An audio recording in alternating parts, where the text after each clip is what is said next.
Hello friends, இன்றைக்கி நம்ம சேனலில் என்ன வீடியோ பார்க்க போகிறோம்னா சீரக சம்பா வச்சு மட்டன் பிரியாணி எப்படி செய்கிறதுன்னு தான் பார்க்க போகிறோம். வாங்க வீடியோக்குள்ளே போகலாம். அதுக்கு நான் சீரக சம்பா அரிசி வந்து எடுத்திருக்கேன். இப்போ வந்து 1 கிலோ சீரக சம்பா அரிசி வந்து எடுத்துக்கலாம்.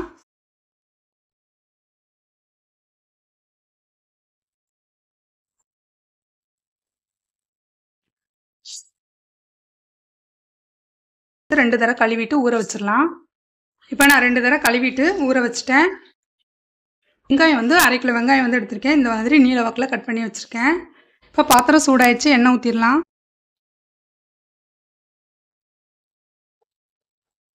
எண்ணெய் சூடாயிடுச்சு, பட்டை கிராம்பு ஏலக்காய் சேர்த்துடலாம். நம்ம கட் பண்ணி வச்சிருந்த வெங்காயம் சேர்த்துடலாம். நம்ம அரிசியை வந்து வெங்காயத்தை அடுப்பில் வைக்கும்போது ஊற போட்டால் போதும். ஏன்னா இது சீரக சம்பா அரிசினால சீக்கிரமாக வெந்துடும், சீக்கிரமாக வந்து ஊறிடும். அதனால் எப்போ நம்ம அடுப்பை வந்து பற்ற வச்சு வெங்காயத்தை வதக்குறோமோ அந்த சமயத்தில் அரிசி ஊற போட்டால் போதும். இப்போ இது வந்து நல்லா பொன்னிறமாக வதங்கி வரட்டும், அது வரைக்கும் நம்ம வெயிட் பண்ணலாம். இப்போ வெங்காயம் நல்லா வதங்கிருப்பாங்க. இந்த அளவுக்கு நல்லா கலர் சேஞ்ச் ஆகிற வரைக்கும் வதக்கணும். அப்போ தான் பிரியாணி நல்லா டேஸ்ட்டாக இருக்கும். இப்போ இது நல்லா வதங்கிருச்சு. இப்போ இஞ்சி பூண்டு பேஸ்ட்டு சேர்த்துடலாம். நான் 4 டேபிள் ஸ்பூன் அளவுக்கு இஞ்சி பூண்டு பேஸ்ட்டு சேர்த்துக்கிறேன். நம்ம மட்டன் வேக வைக்கும்போது இஞ்சி பூண்டு பேஸ்ட் வந்து சேர்த்துருக்கோம். அதனால் 1 கப் ரைஸ்க்கு 1 டேபிள் ஸ்பூன் அளவுக்கு இஞ்சி பூண்டு பேஸ்ட்டு போட்டால் போதும். இப்போ இஞ்சி பூண்டோடைய பச்சை ஸ்மெல்லு போகிற வரைக்கும் நல்லா வதக்கிடலாம். இஞ்சி பூண்டோடைய வாடை போனதுக்கப்புறமா நான் 1 டேபிள் ஸ்பூன் அளவுக்கு மிளகாய்த்தூள் சேர்த்துக்கிறேன். மிளகாய்த்தூள் அவங்கவுங்க காரத்துக்கு தகுந்த மாதிரி சேர்த்துக்கலாம். இப்போ மிளகாய்த்தூளை எண்ணெயில் வந்து வதக்கிடலாம். மிளகாய்த்தூள் சேர்க்கும்போது அடுப்பை கம்மி பண்ணி வச்சுட்டு சேர்த்துக்கலாம், இல்லைன்னா பிடிச்சிரும்.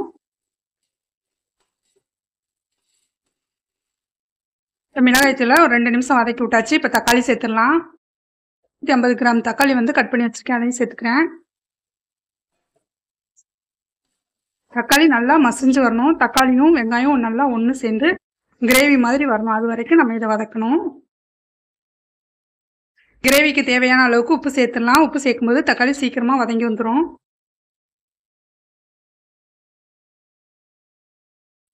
தக்காளி நல்லா மசிஞ்சு வரட்டும், அது வரைக்கும் நம்ம வெயிட் பண்ணலாம். நல்லா சாஃப்டாக வந்து வதங்கியிருக்கு. இந்த சமயத்தில் புதினா கொத்தமல்லி வந்து சேர்த்துடலாம். நல்லா ஒரு கைப்பிடி அளவுக்கு புதினாவும் கொத்தமல்லியும் சேர்த்துக்கிறேன். புதினா கொத்தமல்லி நல்லா வதக்கிடலாம். எல்லாத்தையும் நல்லா மசிச்சு விட்டுறலாம். வெங்காயம் எல்லாமே நல்லா வந்து வதங்கிடுச்சு. இப்போ தயிர் வந்து சேர்த்துடலாம். 1 கப் அளவுக்கு தயிர் சேர்த்துக்கிறேன். தக்காளியும் தயிரும் அதோடைய புளிப்பு டேஸ்ட்டுக்கு தகுந்த மாதிரி நம்ம கூட்டியோ குறைச்சோ வந்து போட்டுக்கலாம். இப்போ இது வந்து எண்ணெய் நல்லா பிரிஞ்சு வரட்டும். அதுக்கப்புறம் நம்ம வேக வச்சுருந்தா மட்டனை வந்து சேர்த்துடலாம். ஆனால் நம்ம தயிர் சேர்த்ததுக்கப்புறம் எண்ணெய் நல்லா பிரிஞ்சு வந்திருக்கு. இந்த ஸ்டேஜில் நம்ம வேக வச்சுருந்த மட்டன் வந்து சேர்த்துடலாம். இந்த மட்டனில் வந்து நான் கொஞ்சோண்டு தயிர், உப்பு, இஞ்சி பூண்டு போட்டு வேக வச்சுருக்கேன். இதை வந்து அப்படியே தண்ணியோடு ஊற்றிடலாம்.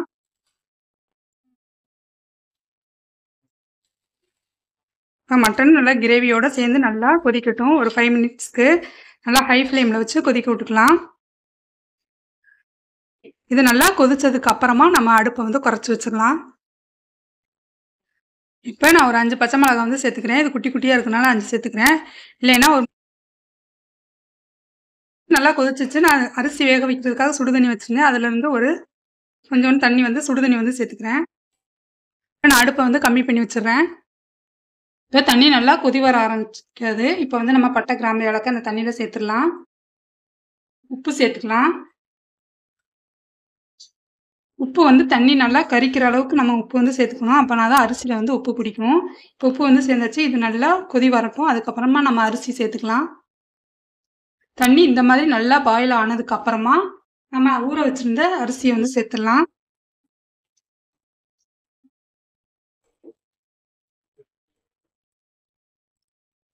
ஃபுல்லாக வேக வைக்காம ஒரு அரை பாகத்துக்கு மட்டும் வேக வச்சு எடுத்துக்கலாம்.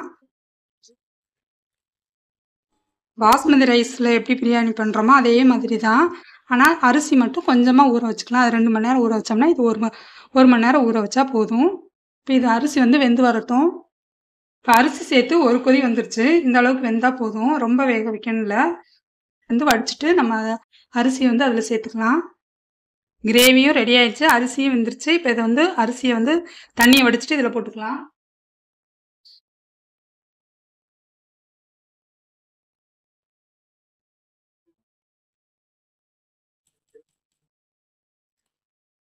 அரிசியை லைட்டாக வந்து பிரட்டி விட்டுக்கலாம், ரொம்ப புட்டு உடைக்காம.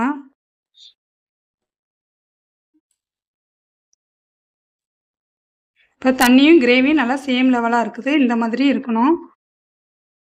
இப்போ இதுக்கு நம்ம தண்ணி வேணும்னா கொஞ்சோண்டு வந்து நம்ம வடித்த தண்ணியிலேருந்து கொஞ்சோண்டு சேர்த்துக்கலாம்.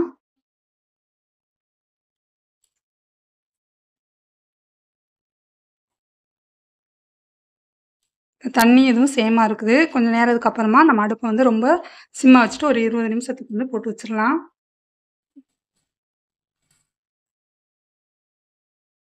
20 நிமிஷத்துக்கு தம்லேயே கிடக்கட்டும். அடுப்பை ரொம்ப சின்னதாக வச்சுட்டு நம்ம 20 நிமிஷத்துக்கு அப்புறமா பார்க்கலாம். இப்போ நமக்கு பிரியாணி ரெடி ஆயிடுச்சான்னு பார்த்துடலாம். சூப்பராக நமக்கு ரெடி ஆயிடுச்சு. நீங்களும் உங்கள் வீட்டில் ட்ரை பண்ணி பாருங்கள். எப்படி வந்துச்சு மறக்காமல் கமெண்ட் பண்ணுங்கள்.